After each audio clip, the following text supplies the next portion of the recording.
And hello everybody, welcome back to the channel guys. We do have some breaking news from Manchester yet again, and it's with regard to a Jewish day centre just opposite the synagogue, of course, where that terror attack occurred a matter of around a week ago. Now, of course, police have swarmed the area after a suspicious envelope with suspicious substances have been found. The place has been evacuated. A police cordon is in place. There's a huge police presence at the scene, along with some ambulances as well. In today's live stream, we're going to investigate, go through what we currently know thus far about this ongoing situation, get some reaction on X, and of course, more importantly, some reaction from you guys in the live chat. As always, please do hit the like button and hit the subscribe button for more content just like this. We are trying to get to 300,000 subscribers, so if you have been on the fence with subscribing, just hit the subscribe button, please. Or at least let me see if I can earn it in this stream. So, yes, Manchester. Let's go through the initial reports of what we're seeing so far. So, as you can see, Jewish Day Centre opposite Manchester Synagogue that was attacked is cordoned off by police after suspicious substance found in envelope. A Jewish Day Centre opposite the Manchester Synagogue, where 2 worshippers died in a knife attack, has been locked down by police after reports of a suspicious substance found in an envelope. The Nikki, a day centre for Jewish adults on Middleton Road, has been cordoned off amid a heavy police presence, with 2 ambulances also on the scene, along with security officers from the Jewish community. The building is directly opposite the Heaton Park Hebrew Congregation Synagogue, where the terror attack was carried out on October 2nd. The day centre has been evacuated as a precaution, and everyone who was in the building appears safe and well, according to Greater Manchester Police.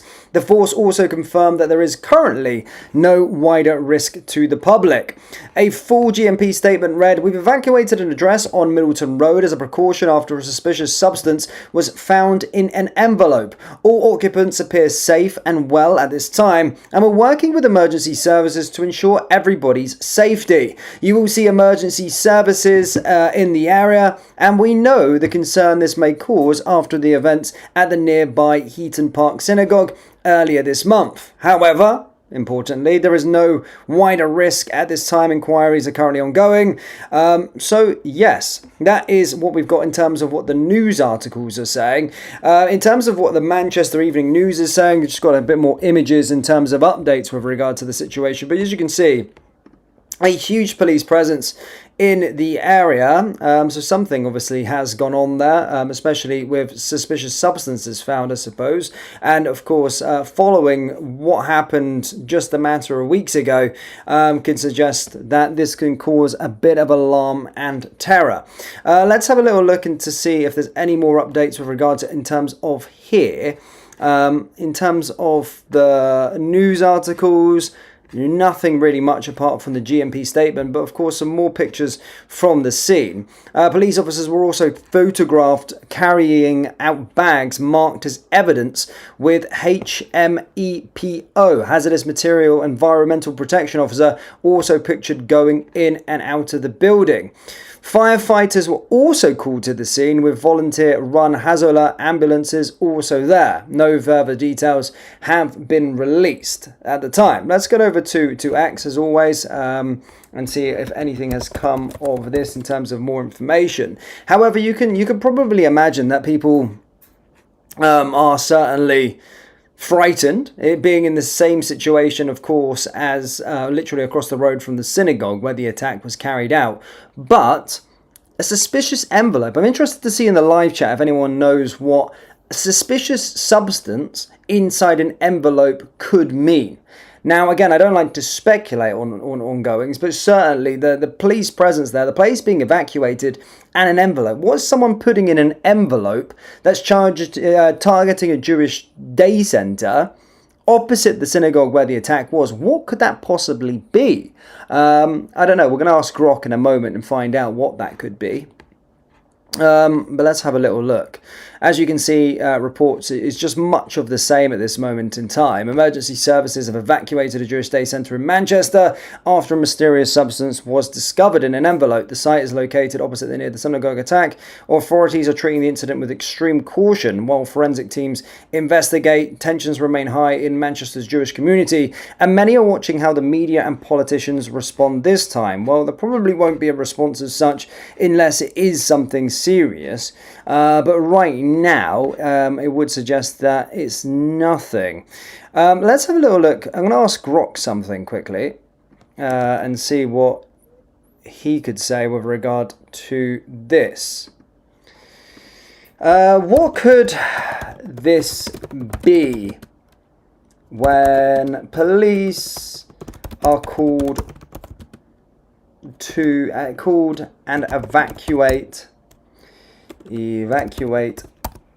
a building for this? I mean, hopefully that makes sense. So this is just found in an envelope. Let's see what Grok says.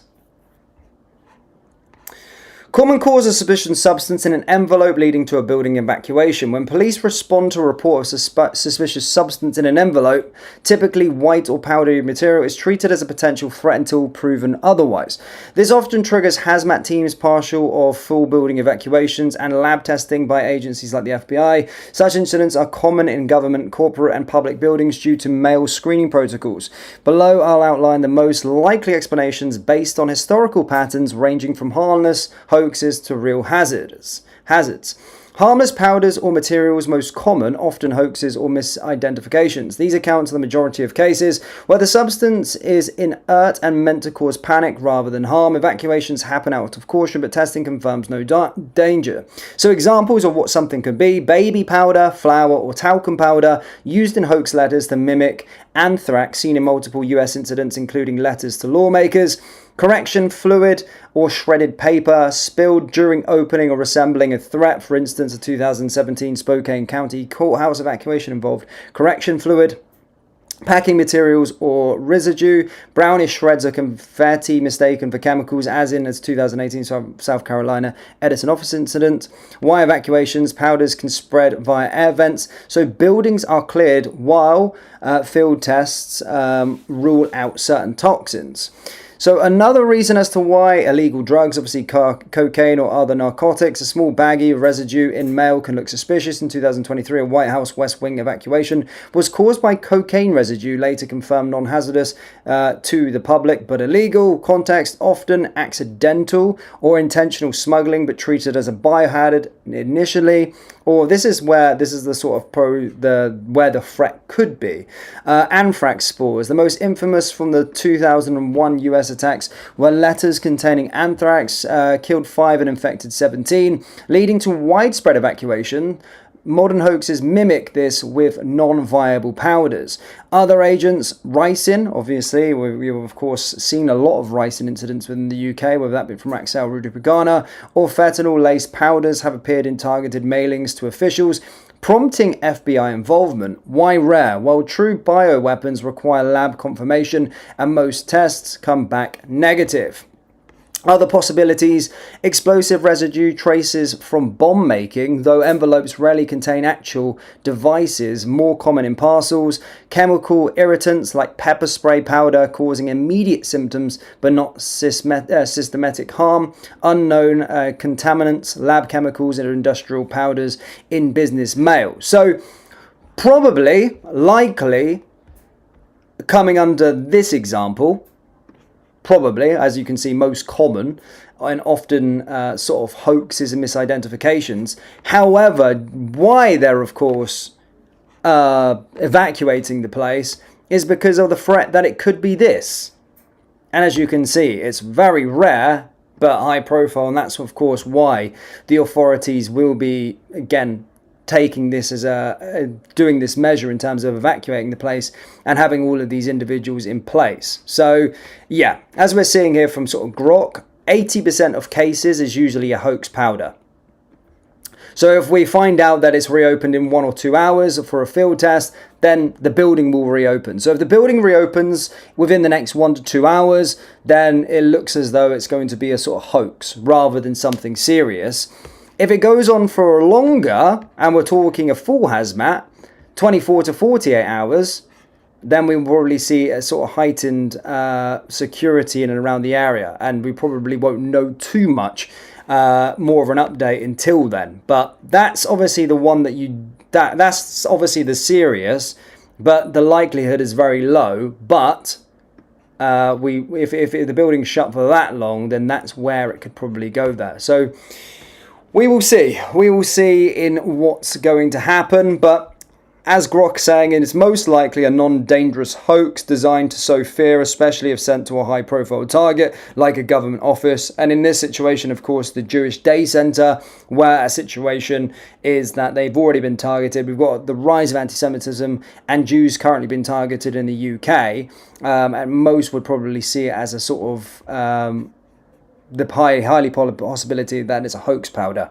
But we don't know. We won't know until a little bit later on. Let's see if there's any more updates with regard to it as we are live right now. And I'll get into the live chat and see what you guys are saying on this situation. Of course, a lot of things happening, of course, in the UK at this moment in time, as you can see with Tommy Robinson as well. Maybe going to be doing a little bit of an update with regard to Tommy a little bit later on. I'm sure I know his team is currently doing sort of full coverage as we speak. Some of you may have probably already came from there, so probably know more than me on what's currently going on at this moment in time. I think I read something about him in a Bentley found with thousands of cash or something like that. In fact, whilst we're live, let's have a little look, and I'm going to go over to to the live chat and get some reaction. But if you are just tuning in, troops, please do hit the like button and hit the subscribe button. Let's see. Here we go. Yeah, this is the bit I was on about in terms of the stopped at the border driving a Bentley with thousands in cash. The UK police, Deep State and police have shamed themselves today in Tommy Robinson terror trial. Terrorists, rapists, murderers arrive every damn day across the channel, but a bloke driving a nice car to Benidorm is stopped for no reason, and then cops demand a pin to his phone, a stitch up. I think they're also making it very quickly. I mean, why do they have to outline Bentley? Why couldn't they have just said Tommy Robinson stopped at the border driving car? Attack against me based on my political view, nothing else.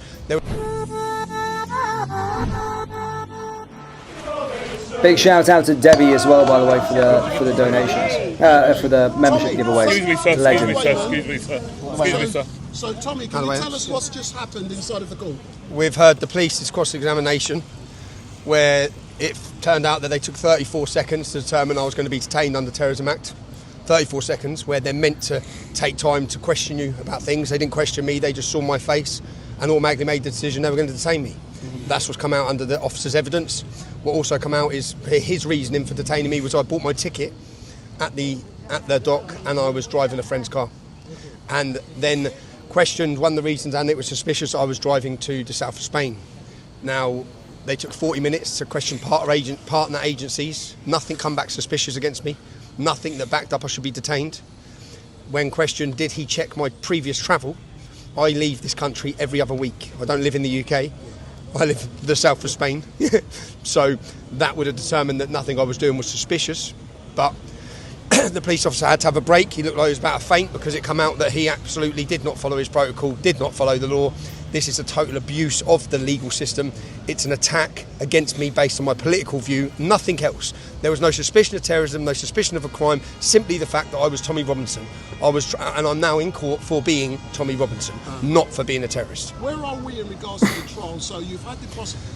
I think there's another police officer now to be cross-examined, I believe. I believe there's another officer, and then I think we're there. So I'm hoping that this is done this afternoon. So potentially it's done this afternoon. So you're going for lunch now. What time will you be back? Starts back at 2. I've got to be back at 10 to 2.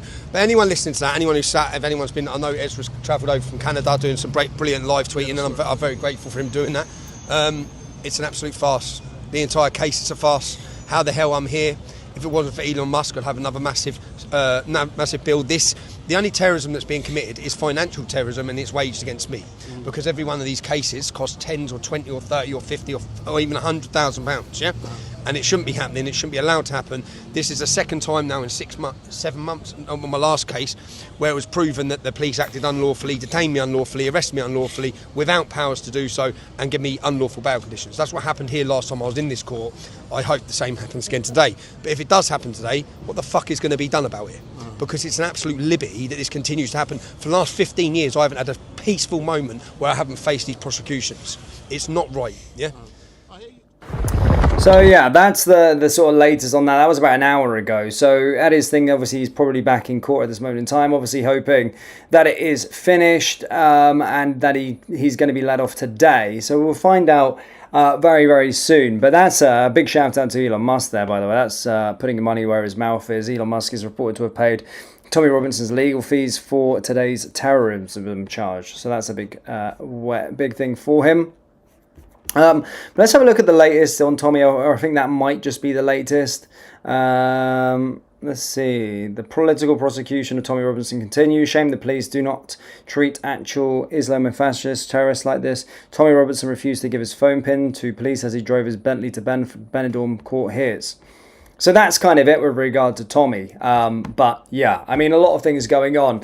But for those of you just tuning in, ladies and gentlemen, of course, we have been reporting on the Jewish Day Centre opposite the Manchester Synagogue that was attacked is cornered off by police after suspicious substance found in an envelope. According to Grok, an 80% chance of being a hoax, a false powder, baby powder, flour. But of course, you have to have this precaution these days, especially with the sort of heightened risk towards the Jewish community at this moment in time, like we've seen on October 2nd. But again, it could be something far sinister. That's what the police are currently investigating as we speak. Let's jump into the live chat, guys. I hope you are doing fine. Let's see what people are saying. Again, big shout out to Debbie, by the way, giving away memberships here on the channel. Look, 2 memberships, Debbie James, another one here from Debbie James. So big shout out to Debbie. She really does help support the channel in this way, and I really do thank you for supporting. Really, really nice person, and thank you. Daz says, this case has gone on too long already. Today, Tommy will be thrown under the bus once again, a political prisoner. Any other person, this would have been thrown out in the first couple of hours. Well, I always find it interesting with him is that, well, he's never, it's always in front of one judge. It's never in front of a jury of his sort of peers, so to speak. And as stated, we've seen so many people, whether it be Hugh Edwards, whether it be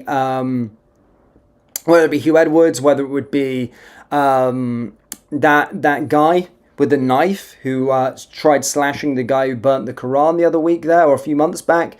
They didn't get any prison time for the heinous acts that they created, or did. But Tommy, time and time again, does get prison time. Now, for this charge, if he was found guilty, then he would likely get around 3 months in prison due to this, if that was going to be the case. But hopefully, just hopefully, it doesn't end up doing that.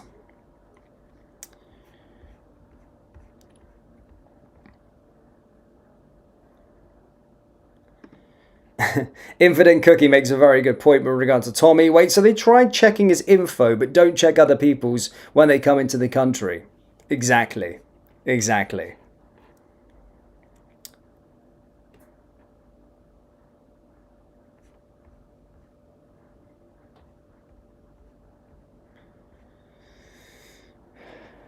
Pippa says, I am 74, never been interested in politics, but now I'm terrified of what's happening. I fear for my children and grandchildren, and so you should at this time.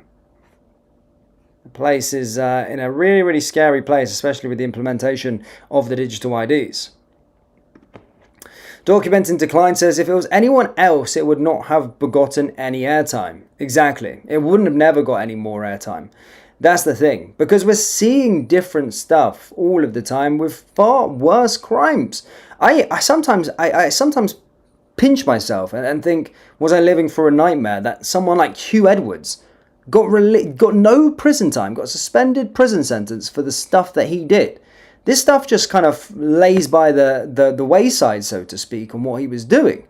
A guy in the public domain in the UK, a famous news anchor, disgusting, despicable stuff that he was doing, gets no jail time. just because he's a friend of the establishment. And the same for that lunatic Islamist who started stabbing or trying to stab someone for burning the Quran and saying, I'm going to kill you. He said that. It was caught on camera. Got no prison time. So if you ever decide, if you're ever in disagreement or you're on the fence if this place or this country has a two-tier justice system, just look at what happens. That guy, I always forget his name, but the Labour MP that's told people to slit the throats of the right, so to speak, no prison time. But people on the other side of the political spectrum got months, some years in prison for what they did. So there is a true double standard at play. Gary Buchanan says, can Tommy not sue the Met Police for harassment? Well, probably. I mean, if it's completely thrown out. But again, I think at this time, he just wants to be able to be left alone. He just wants to walk away and stop being harassed with this kind of stuff. Because it is kind of nonsensical. You know, the things that he's going through, you know, not refusing to give the pin. I mean, when you're thinking about terrorism, you know, the strong word of terrorism, and I know the psyop that the mainstream media like to do. They use keywords like terrorism and have these charges blasted across social media to defame people. So now everybody who doesn't really know what Tommy Robinson's all about, they just tune into BBC. You can just imagine them sitting in their house and the headlines is Tommy Robinson faces terrorism charge. And people were like, oh, Tommy Robinson's a terrorist, and they'll start spinning off that story in their local pub. It's a way to psyop. The same thing with that whole situation at St. Pancras Station. They deemed it in a way. He stood up for himself. He was cleared of everything. But the whole sort of defamatory value from the mainstream media where they just said, oh, Tommy Robinson on the run, escapes country after knocking man out cold with a freaking forensic tent there. But they don't tell the whole story. And even when he's found like to be innocent, they don't sort of correct what they said. They just leave it out there. So there'll be some people cutting about still with that story in their head going, yeah, didn't Tommy Robinson, you know, savagely knock somebody out, run away? At St. Pancras Station. It's all a way of just trying to sort of psyop the people and, again, you know, defame him, essentially. So they know exactly what they're doing when they do this stuff. And it's a cruel tactic, but it's something that works when you think that millions of people in this country are currently asleep. They just have to see a headline and go, oh, yeah, Tommy knocked someone out, ran off. And they don't they don't try and find out any more information with it. They see headline, Tommy Robinson facing terrorism charge. Oh, far-right extremists. I knew terrorism was on the rise. But when you dive into it, you actually see, well, it's actually bullshit. He just said that he's not giving his pin to the police because he's a journalist and was protecting someone's story who asked him not to share the story. So yeah, it never makes any sense. No More Nap says, you're no longer innocent before being proven guilty. And this, yeah, you're right. And this goes far because we're actually seeing it now. And I know Andrew Tate, especially on this channel, I suppose, is a bit of a 50-50. Some people like him, some people don't like him, right? And regardless of what you think of his views, he was defamed for a long time, despite him actually being innocent. People will say he was accused of being a human trafficker, so to speak. But the BBC did a job where, before he was even proven guilty, he was already dubbed as a human trafficker. But despite only a month ago, all of those charges were completely cleared. But now everyone in their head is thinking, oh, he's now a human trafficker, despite him ever being charged for that. Anyone can be accused for stuff. I can accuse any of you guys in the live chat for doing something. You can all accuse me for doing something. But you're innocent until proven guilty. And the same goes with sort of rape allegations. I've seen, you know, and some, yeah, of course, there's some fucking sick individuals out there that, of course, are rapists. But at the same time, there can be hoax things where someone falsely accuses somebody of something like that. Their name is dragged through the dirt. I think I've seen it with Danny Alves recently. He's just been completely cleared. But for a year, 2 years, he was deemed as a rapist. But then he gets cleared as innocent, and then nothing happens. But his image is completely destroyed. And they got it, and you got it wrong. But you make a great point. You are no longer innocent before being proven guilty. It's more multiple layers of the justice system. Different groups get differing levels of privilege. That the native population never gets. Just works harder and stop complaining.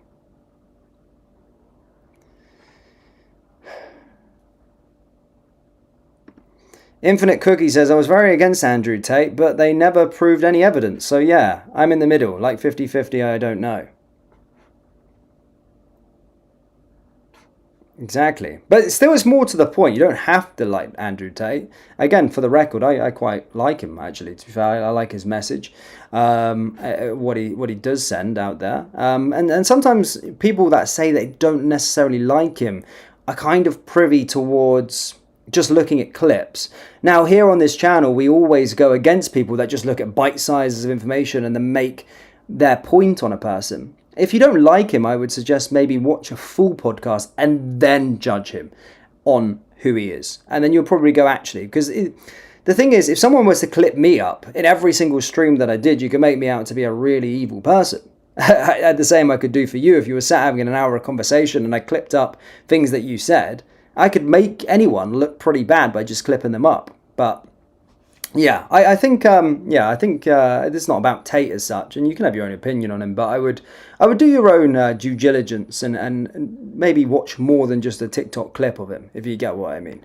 And the same goes for other people. Look at Russell Brand right now, and he's currently a guy now that's been, had these charges, start speaking up against the establishment. All of a sudden, 20 years later, he has some random things pop up, and then all of a sudden now he's being deemed as a sort of rapist, so to speak. Now, the jury's still out with regard to that, but sometimes I smell a bit of BS. But we'll see in time what happens with him. But you can see what happens to people. The name's dragged through the dirt, and this is often really dangerous, because you should be innocent until proven guilty. And that matters with anybody.